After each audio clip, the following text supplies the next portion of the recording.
This is a demo of what I think is the best lesson in the Feldenkrais method. It's called the Pelvic Clock.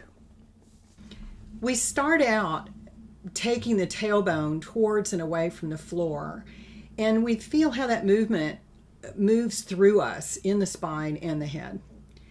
Next, we press on one foot and roll the pelvis to one side and then the other, again feeling how that simple movement moves through us.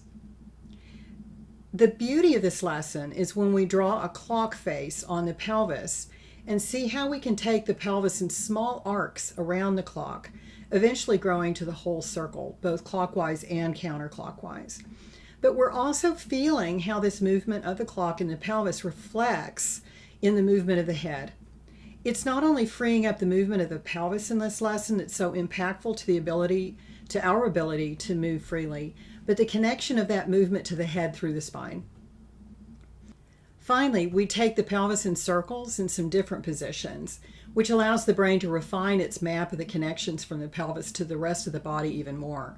You'll notice how the feet and the knees, as well as the shoulders and the whole rib cage, eventually get involved too.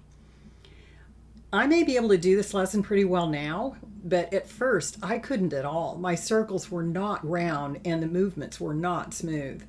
But by the end of my first year of training, the arthritis in my lower back was gone. Freeing up the movement of my pelvis was a big reason why. This is one of the first lessons I give to any client who walks in my door because it's so foundational for improving all movement, whether the problem is in the shoulders, the feet, the knees, the jaw, the neck, or even breathing headaches, anxiety, or depression. For more information and to purchase the lesson, visit integratedselfeugene.com/lessons. Be well.